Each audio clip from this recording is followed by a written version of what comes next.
Well, U.S. Senator Cory Booker made history this week, delivering the longest Senate floor speech in history to protest the Trump administration's policies and actions during his first few months back in office.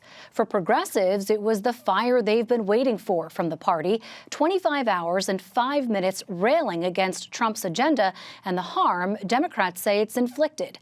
But did it strike a chord loud enough to make real change? Our Washington, D.C. correspondent Ben Hulak was inside the chamber for the speech and joins me to share what he heard.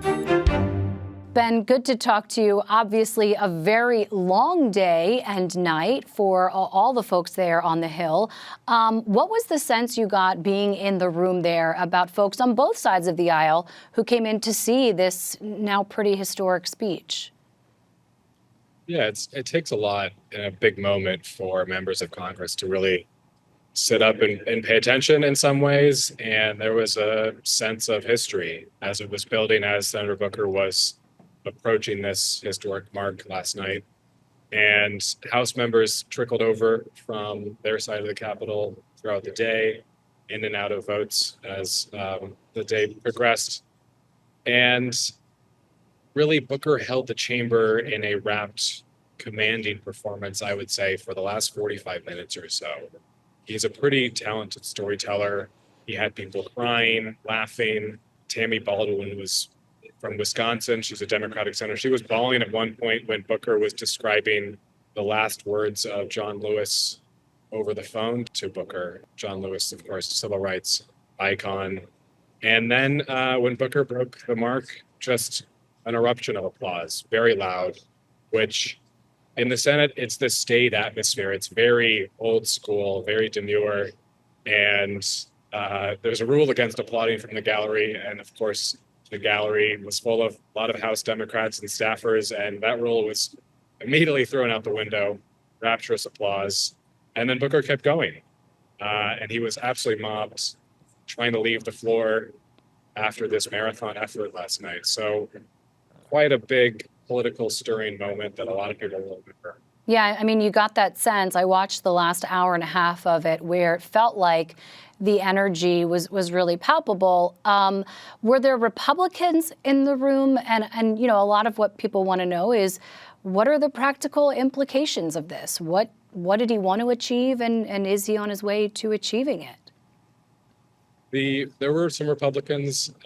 This really pushed back, didn't delay, didn't ultimately block anything. The goal really was to hold the nation's attention and to underscore what in Booker's eyes are the list of horrors that the Trump administration is committing daily. He talked a lot about generational change and being able as a leader, and called on his Democratic and Republican colleagues as well as the public to meet this moment of pivotal political shift in American history. Certainly, you can't disagree with that. Everyone's still talking about it. And so I wonder, what's the sense today on the Hill? Where are Democrats going from here? Because Booker's never been shy of the limelight, but he's been a little bit more muted in these first couple of months of the Trump administration. I was talking with House Democrats as they were peeling in and out of the chamber yesterday in the Senate. They walked over, as I said, from their side of the Capitol and talked to maybe 10, 12 members, and they were all really sort of aching for more of this. They want more fight. They want more inspiration. They're the first folks to say, we realize this isn't a hard, firm check on the Trump administration or Republicans in Congress, but they want to awaken some sort of spiritual pushback within the party. And a lot of people had John Lewis on their mind. I didn't bring him up. They brought him up. Yeah. They brought Strom Thurmond, a man who held this marathon speaking record for since 1957. So it's a symbolic victory, of course.